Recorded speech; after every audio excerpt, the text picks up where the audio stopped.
This might be a good time to talk a little bit about that. Thriving under pressure. You know, talk a little bit about this. I know you have a bone to pick with this. I have a huge bone to pick with this because I feel like I'm one of these people. Right. And in talking to people around this, like I would say, oh yeah, we're doing this big, long podcast on procrastination. Yeah. And everyone's like, oh, I need this. But almost all the time, or a good number of people immediately would say, oh, but I thrive under pressure. I need the pressure of the deadline.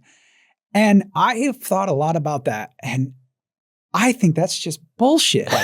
To say that you thrive under pressure. You're calling out our entire audience. No. Look, I understand that it's motivating. I understand the pressure is motivating. Sure. But you don't need it. This is the more common thing about it. I do my best work under pressure. And that I think is total bullshit. Okay. There are people who thrive under pressure. I get it. Like a situation comes up that something needs to get done and people are, boom, they just snap into that get shit done mode, right? Yeah.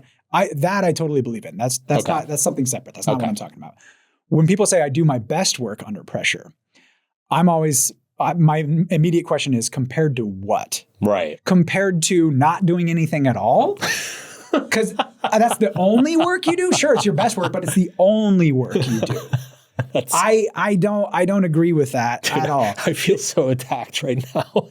I get it. I get it. Sometimes you just have to. Sometimes there's just so much going on in most people's lives that they use that pressure to get things done. I get that. Like there's only so many hours in a day. That's fine. Don't tell me that's your best work when you're fearing the negative consequences of not getting something done. That's your best work. Are you really going to tell me that's your best work that you can produce? Let's back up the truck just a couple feet. Okay. I hear what you're saying. Yeah. I don't think you're wrong.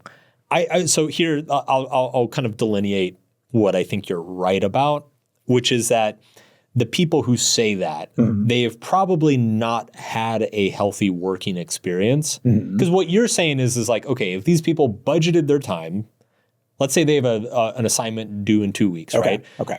If they were diligent, they budgeted their time, they're like, okay, I'm going to spend an hour to 2 hours a day every single day. And then the last day, I'll have most of it done or whatever. And they'll have time to rethink things and go back and change things and do further research and dig into other stuff. Yes, they will probably have a much better result with much less stress. I guess maybe this is the funny thing, is that budgeting of time and following that schedule and following that plan, they don't see that as part of the work. They see that as something different. And so that it's all they experience is maybe they try to work on it a week ahead of time and they're like, this is boring, this sucks. Yeah. There's no emotional stimulus happening. And so they lose interest or they don't try very hard. And then they get 2 days out and they start freaking out and panicking. And then that forces them to really focus and put in a lot of effort. And so they get that emotional stimulation, which then gets channeled into the work itself. And then, the work that they do then is much superior to the half-assed attempt that they had a week prior. Okay. So I agree with that, yes. I can see how that is probably their experience. And I can also see your point that if they were very diligent and budgeted out their time, say 2 weeks in advance and did a little bit every day and really were thoughtful and considerate about the work they were doing, yes, they would produce a much better outcome. But they've never had that experience. They've never. That's my point. Yeah. Yeah. Compared to what? Yeah. No, you are correct in that regard. But I think the point that you're kind of subtly raising here is that a lot of people, I guess, maybe mistake the emotional stimulus for the work, right?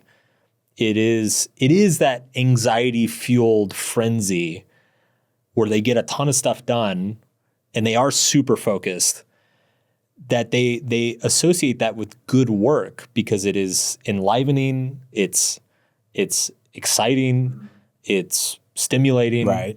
And they are way more focused on a task or a goal than they usually are in most circumstances. So in their mind, they're like, yeah, I'm doing great work right now. So I guess what I'm saying is it's more of a skill issue. If they knew how to budget things out well in advance and do a little bit every day and thoughtfully look at their work every day, they would agree with you. Yeah. But it's I guess I'm just agreeing with you, but I'm like softening. There's a nuance to it. I'm like, I feel so attacked that I'm like, you're now recoiling. Your ego is being attacked. Exactly. My ego is being threatened. Yeah. So no, I think it's just, I think you are directionally correct. I do think it's a little bit more nuanced, and I guess I'm kind of like diplomat as somebody who was that person. For a lot of his life. And I have been too. I'm including myself in this too. I get that.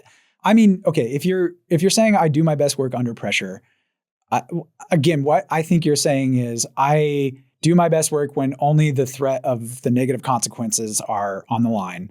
And not only that, but I'm limiting myself to such a small time window that you're going to tell me that like all your first ideas, if creative work especially, all your first ideas are going to be your best ideas because that's all the time you have to put down or to work out in whatever creative work you're doing. I don't think so. Some of this might come down to, I agree with that. Some of this might come down to the type of work as well. I mean, here's the counter argument is that pressure, a lot of pressure is derived from high expectation, right? So when the caliber of the work is not expected to be that high, you don't feel the pressure, and so you don't try very hard. Okay. But when the caliber of work is expected to be extremely high, that's a lot of pressure, and so you try a lot harder. I mean, I think most people have had maybe this gets it a little bit into a discussion of expectation and procrastination, but like I think most of us have had an experience at some point in our lives where like somebody has come to you and be like, "Hey, Drew, I need you to do this thing." And the first time you hear it, you're like, that's impossible. And they're like, oh, and by the way, I need it in like 4 days. Mm-hmm. And then you do it and you're like, holy shit, I could actually do that, right? So it like, okay, I'm just going to throw that element out there. Yeah. Mm-hmm. I'm not saying it's not motivating. I'm not saying you shouldn't like leverage that when it does happen. Yeah. I just don't think you should rely on that to produce your best work. 100% That's what agree. I'm saying. I 100% agree. Thank you for bringing in the nuance. I was very angry about that one. Now you've softened it. I do agree with that. You were on your soapbox, and I managed to kind of kick it out from under you. From the behaviorist point of view, though, too, again, going back to those, what you're fearing is the negative consequences. Mm-hmm. Well, a lot of studies have shown that, punishments aren't really as effective, at least not, they're effective in the short term. They're not effective in the long term. Yeah. Right. Rewards are more effective, I think, in the long term. Part of that, I do think, goes back to something I mentioned earlier, was about agency. We think when we're just being punished for something, we don't feel like we have the agency to actually make decisions. But when there's rewards on the line, we can choose whether or not we like that reward. Yeah. And I think that's something that came out of the behaviorist, an interpretation of the behaviorist view anyway, that I think is actually very useful for people.